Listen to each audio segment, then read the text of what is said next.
출애굽기 25장 23절에서 40절입니다. 키워드는 진설병 상과 등잔대, 하나님께 속한 백성, 주님의 교회입니다.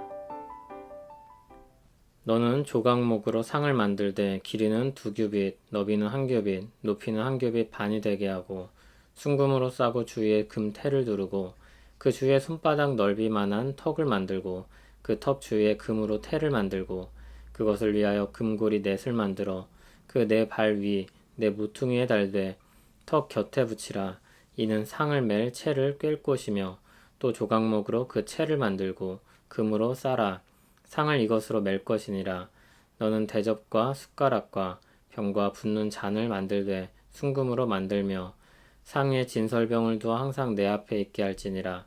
너는 순금으로 등잔대를 쳐 만들되 그 밑판과 줄기와 잔과 꽃받침과 꽃을 한 덩이로 연결하고 가지 6을 등잔대 곁에서 나오게 하되 다른 3가지는 이쪽에서 나오고 다른 3가지는 저쪽으로 나오게 하며 이쪽 가지에 살구꽃 형상의 잔 셋과 꽃받침과 꽃이 있게 하고 저쪽 가지에도 살구꽃 형상의 잔 셋과 꽃받침과 꽃이 있게 하여 등잔대에서 나온 가지 6을 갖게 할지며 등잔대 줄기에는 살구꽃 형상의 잔 넷과 꽃받침과 꽃이 있게 하고 등잔대에서 나온 가지 6을 위하여 꽃받침이 있게 하되 2가지 아래에 한 꽃받침이 있어 줄기와 연결하며 또 2가지 아래에 한 꽃받침이 있어 줄기와 연결하며 또 2가지 아래에 한 꽃받침이 있어 줄기와 연결하게 하고 그 꽃받침과 가지를 줄기와 연결하여 전부를 순금으로 쳐 만들고 등잔 7을 만들어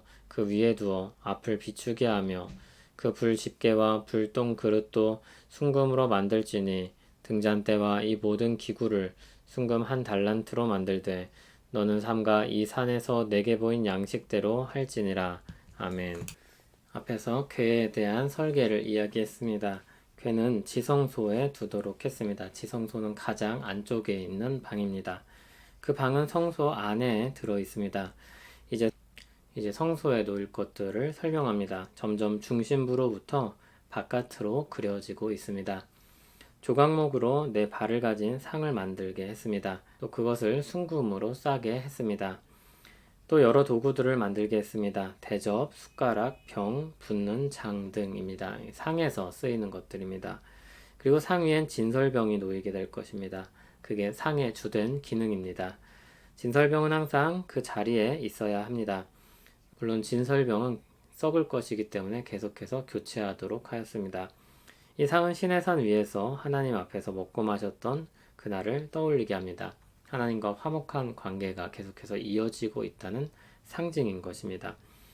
또 31절을 보면 순금으로 쳐서 등잔대를 만들게 합니다. 먼저 중간에 대를 하나 세우고 받침을 하나 만듭니다.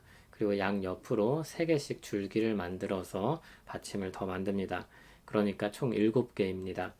그 위에 등잔 7을 놓아서 비추게 했습니다.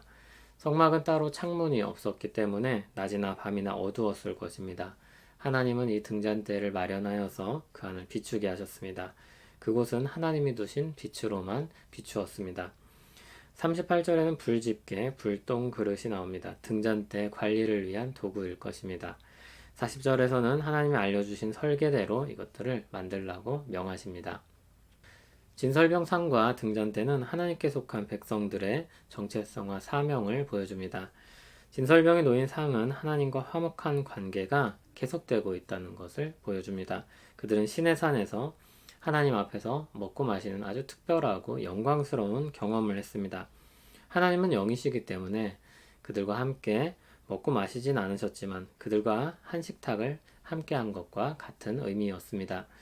예수님이 제정하신 성찬은 그렇게 복된 하나님과의 교제의 연장선에 있습니다.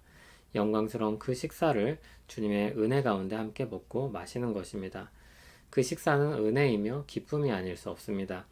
그러니 그 식사의 자리는 잔치상과도 같은 것입니다. 등잔대는 어두운 곳을 비추는 역할을 합니다. 하나님이 두신 것으로 어두운 곳을 비춥니다. 영적으로 이 세상은 어둡습니다.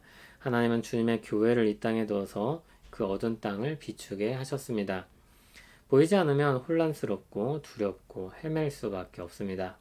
그런 사람들을 밝은 빛으로 나오게 하여서 하나님 앞에 먹고 마실 수 있도록 인도하는 역할을 우리에게 주셨습니다. 하나님이 두셔서 비추게 하신 사람들입니다. 주님의 교회는 하나님과 화목된 관계를 맺고 있습니다. 또 교회는 세상을 비추는 빛입니다. 그게 우리의 정체성이자 사명입니다. 하나님은 변함없이 우리를 사랑하실 것입니다. 예수 그리스도 안에서 우리를 언제나 사랑하는 자녀로 여기실 것입니다. 성경은 우리를 사랑하신다는 하나님의 말씀입니다. 그분의 목소리입니다. 사랑한 자녀에게 사랑하심을 알게 하시고 거룩한 하나님과 더불어 살도록 하시는 바른 길로 인도하는 목소리입니다. 그 목소리는 우리를 산 위로 데려갑니다. 세상을 비추기에 산 위에 있는 동네로 우리를 부르십니다. 우리는 하나님의 빛으로 세상을 비출 것입니다. 하나님은 끊임없이 우리에게 사랑으로 말씀하십니다.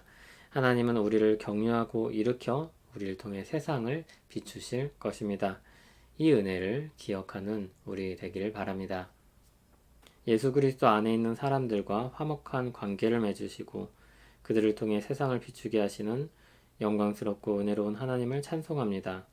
죄인들을 끌어안으시고 그들을 주님의 역사에 동참하게 하셨습니다. 은혜와 영광 속에서 살아갑니다. 우리를 부르신 부르심을 새기길 원합니다. 예수님 이름으로 기도합니다. 아멘.